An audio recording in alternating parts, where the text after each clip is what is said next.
नोंथांमोना सोरखौबा हुमखि होनाय सोरखौबा बुनो नागिरनाय सोरखौबा दादागिरि स्टाइलाव दम होनाय बे खिन्थु सोलिनाय नङा जों बायदि गथ'आ दिनै 100 जन लाख लाख ओंखारबोनो नागिरदों दिनै बे सरकारखौ जोङो जुजिनांगौबा जों बोख्लायनो हायो बे अपेन चेलेन्ज बे गभर्नमेन्ट मडेल कलेज बाक्सा बुरिमुख बेयाव दंफैयो जों गोबां समनिफ्रायनो नुबाय थादों बे मडेल कलेजावहाय बर' साबजेक्ट गैया होननानै जोङो खोनाबाय थादों नुबाय थादों आरो बुंबायबो थादों आरो बर' साहित्य सभानिफ्राय मेम'रेन्डाम होदों होननानैबो जोङो मिथिदों नाथाय जों दिनै प्रश्न खालामो बे मडेल कलेजखौहाय थांनाय 2019 मायथाइनि 3 फेब्रुवारियावनो गायसनदोंमोन फैयै फैयै मानगोनां प्रमद बर' बिथांनि गभर्नमेन्टनि समाव बेयो कमप्लिट जाबाय दा बेयाव सोमोनांनो गोनां खोथाया बेनो बेवहाय बर' साबजेक्ट गैया बिक्रम नों मुसलपुर फैनानै जानला मेला खोथा बुंना लामायाव नुबानो नोंखौ होसोनाय जागोन नों मडेल कलेज लुफुंनायाव नों मा मिथिगौ बिक्रम आरो नोंदो लोगोआव थानाय खासे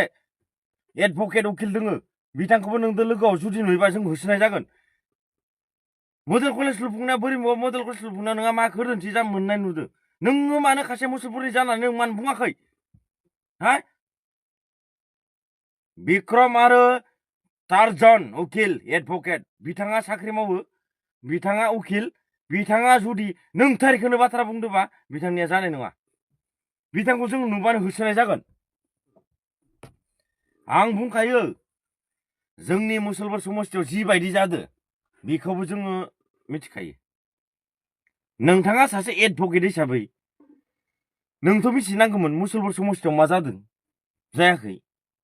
नों डाइरेक्ट सासे मानसिखौ हायार लाबोनानै खोथा बुंहोदों मुसलपुर मडेल कलेजाव बर' लेंगुवेज गैया सोरनि मोन्थाय दङ नों लिरना हो आं नों लिरना हो हायोबा रायजो राजानिसिम बयनिसिमबो आङो नैबे खावलायनायखौ जासिहरबाय लोगोसे नै मैयानि डिजिटेल बड'लेण्डआव मोनसे निउस पाब्लिश खालामनायखौ लानानै एसे बेले बेजे आरो मोनसे समाजाव गाज्रि बारहावा लाबोनाय नुदों मोनसे सांग्रांथि समाजफोरनि थाखाय मोनसे रं मेसेज हरनाय नुदों दिनैनि बे बर्तमान इउपिपिएल सरकारनि जिथु सापर्टार मिस्टार मुन बसुमतारी बे मोनसे गाज्रि हुमखि होदों जे मुसलपुर समस्थियाव फैनानै जे बर' मिडियामखौ नांगोना नाङा बुंनाय मोनसे खोथाखौ लानानै दा बाथ्राया जों बिराद स्पस्ट जे जोंनि बाक्सा ओनसोलाव जोंहा गभर्नमेन्ट कलेज गैया बे गभर्नमेन्ट कलेज गैयैयाव जोंनि जिहेतु गोरिब गुन्द्रानि फिसाफ्रा साइन्सनिफ्राय लाना कमार्सनिफ्राय लानानै आर्ट्सखौ लानानै मोजां क्वालिटि इडुकेसनखौ मोननो थाखाय जोङो मा जादों मा जायाखै बेखौ लानानै जोङो एसे नायगिदिंहैदोंमोन नायगिदिंनायाव जोङो आरो लोगोसे 6 मास 7 माससो सिगां जों मोनसे निउस पाब्लिश खालामखादोंमोन जे बे गभर्नमेन्ट स्कुलाव बिहाय मानो थाखाय बर' मिडियामा गैया बे प्रश्नखौ जों दैखांदोंमोन गमामायैनो जों नुबाय दासिमबो जायाखै जायनि कारना मा जों सासे हसेतन नागरिक हिसाबै जोंहा बिखौ लानानै जोंहा गिखांनाय फैदों जे जोंनि बर' बिटिआर अर्थात जायखौ बिथांमोना बिटिआर बुंबाय थादों बिहाय बर' साबजेक्ट जोंनि बर'नि बिमा रावनि साबजेक्टआ मानो गैया जोंहा बेखौ लानानै सरकारनिसिम मोनसे प्रश्नसो जों दैखांहरदों आरो नाथाय मुन बसुमतारी बिथाङा मा बुंदों जे उकिल टारजान उकिल मिस्टार बिक्रम दैमारी नोंथांमोनखौ जेरावखि नाया होनाय जागोन अर्थात बुनाय जागोन अर्थात जिउ जोबनायनि फोजोबनायनि मोनसे हुमखि होदों दिनैनि बे बिथांमोना बुंदों सान्ति फैबाय बे हुमखि होनानै बर' रायजो राजा सान्ति मोजां मोनग्राखौ मा सान्ति लाबोनो नागिरदों आच्छा आं मोनसे प्रश्न मिस्टार मुनजों लोगोसे जोंहा बिथांमोननि सापर्टार इउपिपिएलनि सापर्टारसिम मोनसे आरो प्रश्न आङो बिथांमोननि दलसिम बुंनो नागिरदों जे नोंथांमोना मा बर' मिडियाम फराया नामा बे मुसलपुर हालामनि बर' रायजो राजाफ्रा बर' मिडियाम नांगौना नाङा बेखौ प्रमद बर' नोंथां 24 घन्टानि गेजेराव जबाब हो नङाबा जोङो गाज्रिनिफ्राय गाज्रि खिन्थु जोंबो फारसेनिफ्राय होगोन जोङो जनानै थाया जों हसेतन नागरिक जोङो मोनथिजोबगौ माया दिनै मुन बसुमतारीया मा जाथिनि थिखा लादों नामा बिथाङा जाथिनि थिखा लादों जे बर' मिडियामखौ सोनांगौ बिथाङा थिखा लादों नामा होमबा बिथांनि गन्थं मेगनाव मानो दै हाबदों जुदि बर' साबजेक्टनि खोथा जों प्रश्न लाबोनायाव बिथाङा दिनै बिजिरना नाय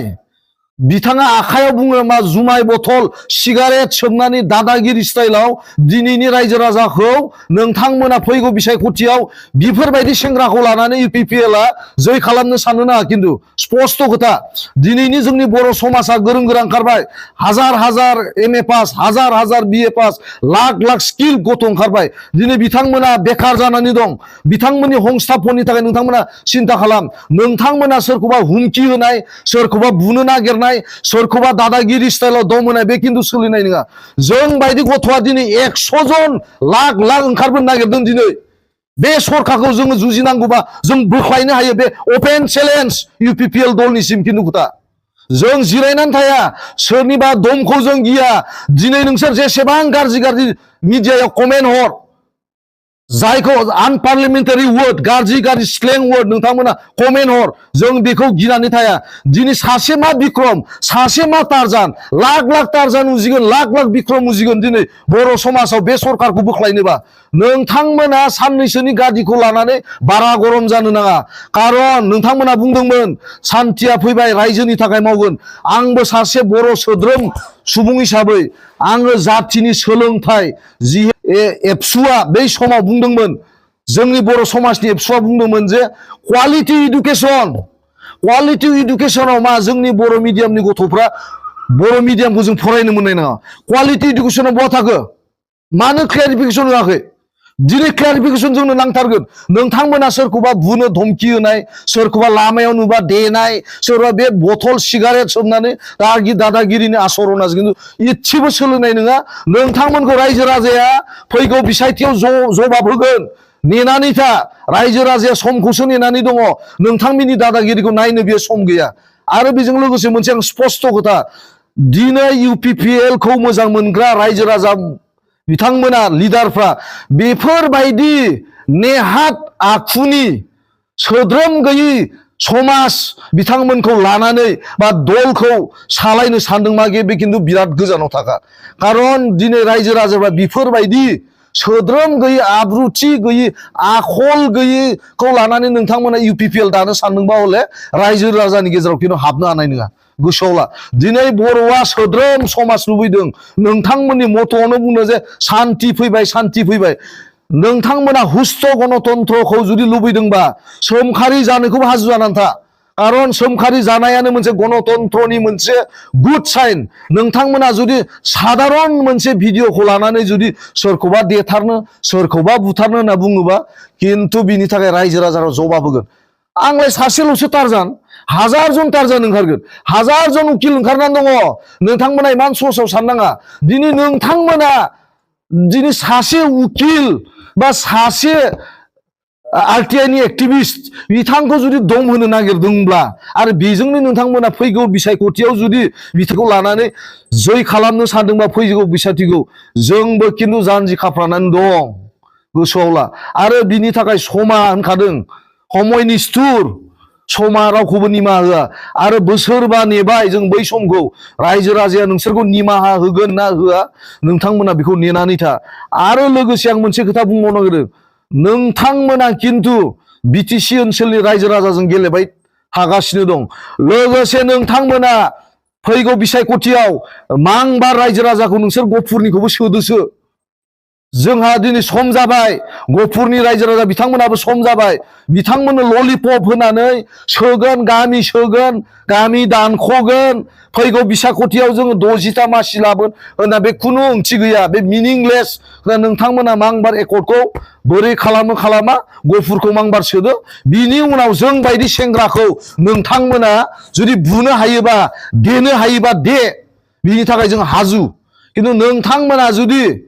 सोनो हायाबा नोंसोरनि थाखाय हाजार लामा ससेनिबो जेंसि बायदि गसंनानै बर' सुबुङा फैगौ बिसायख'थियाव गसंनानै थागोन रायजो राजा दा बेजों लोगोसे आं आबेगिकबो जादों माखासे बर' समाजाव जुमाय लोंनानै दम होग्राया बेबायदि दला खिन्थु जों फैगौ बिसायख'थियाव जों जायगा होनाय नङा बेखिनियानो आं बुंनांगौआ